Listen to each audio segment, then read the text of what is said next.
नमस्कार साथियों, स्वागत है आप लोगों का गुरुकुल स्टडी अड्डा में। साथियों, आज हम लोग कक्षा 1 हिंदी का शिक्षण योजना देखेंगे। तो सर्वप्रथम ऊपर शिक्षण योजना संख्या लिखी जाएगी, फिर उसके नीचे आप 4 कॉलम बना देंगे। दिनांक, कक्षा, विषय और समय। दिनांक के नीचे उस तिथि को अंकित करेंगे जिस तिथि में शिक्षण कार्य कर रहे हैं। जिस कक्षा को पढ़ा रहे हैं कक्षा के नीचे, जिस विषय का शिक्षण कार्य कर रहे हैं विषय के नीचे लिख देंगे। समय के नीचे आप 40 मिनट लिख देंगे। फिर उसके बाद आपको लर्निंग आउटकम लिखना होगा। आज का हमारा प्रकरण है लिखने की तैयारी। लर्निंग आउटकम देख लीजिए। बच्चों से उनके हाथों की उंगलियां जमीन पर हाथ रखवाकर उसके चारों तरफ फिरवाया। हाथ को रंग के नील के घोल में भिगोकर छापा लगाया गया। बच्चे हाथ की उंगली फेर लेते हैं तथा छापा हाथ से लगा लेते हैं। दूसरा प्रकरण है लिखने की तैयारी। तीसरा, सीखने सिखाने की सामग्री।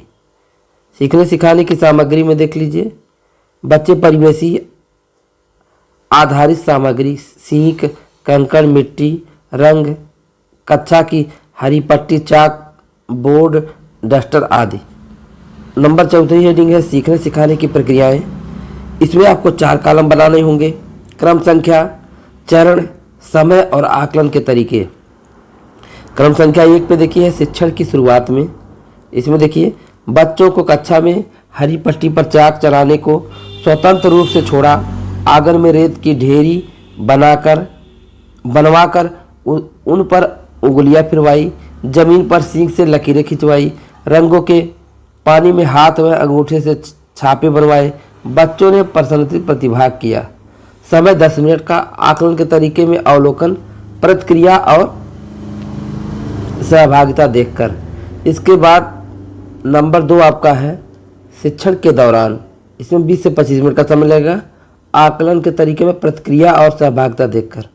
तो देख लीजिए, शिक्षण के दौरान बच्चों को गोलाकार बिठाया गया। जमीन पर उंगली, सींग, कंकड़ आदि से आड़ी तिरछी स्वतंत्र रूप से रेखाएं खिंचवाई गई। बच्चों का हाथ जमीन पर रखवाकर उसके चारों तरफ उंगली व सींग चलवाई। हाथ का निशान बनवाया गया।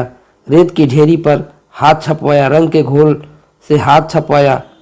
बच्चों ने हरी पट्टी पर कक्षा में चाक से स्वतंत्र रूप से आकृति, लाइन आदि बनवाई। अंगूठे के छाप से जानवरों के चित्र बनाए। बच्चों ने स्वतंत्र रूप से भयमुक्त होकर प्रसन्नचित्त प्रतिभाग किया। बच्चों के हाथों व उंगलियां की मांसपेशियों का विकास हुआ। सक्रियता बढ़ी। बिंदु से बिंदु मिलाकर लाइन खींचनी सिखाई गई।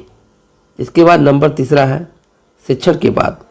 पाठ के आधार पर बच्चों से प्रश्न पूछे गए, गतिविधियां करवाई गई। नंबर 1, बच्चों मिट्टी की ढेरी पर हाथ रखने से क्या बन गया। नंबर 2, बच्चों आपने हरी पट्टी पर क्या बनाया है। नंबर 3, बच्चों रंगों के घोल से छापा लगाकर आपको कैसा लग रहा है। बच्चों जमीन पर और रेत पर आप अपनी उंगली और सींग से और क्या क्या बना सकते हैं। नंबर 5, बच्चों अंगूठे की छाप से और क्या क्या बना सकते हैं। इसके बाद है नंबर 4, बच्चों की कार्य प्रस्तुति। बच्चों ने पूछे गए प्रश्नों पर आनंदमयी होकर अपनी अभिव्यक्ति प्रस्तुत की। खूब स्वतंत्र होकर रेखाएं खींची, छाप बनाए, भरपूर प्रतिभाग किया। शिक्षिका से भी जिज्ञासु होकर अपने मन में आए प्रश्नों को किया। इसके बाद आपका है गृह कार्य। नंबर 1, बच्चों को घर पर डिब्बे की ढक्कन, कटोरी आदि के चारों तरफ रेखा खींचने को कहा गया। नंबर 2, कार्य पुस्तिका में बिंदु बिंदु मिलाकर कार्य करने को दिया गया। शिक्षक की आगामी योजना, बिंदु से बिंदु मिलाकर रेखा खिंचवाना अभ्यास। इसके बाद इसी के साथ शिक्षण योजना समाप्त हो रही है। डिस्क्रिप्शन में लिंक मिलेगा आपको और शिक्षण योजना देखने को मिल जाएगी। धन्यवाद।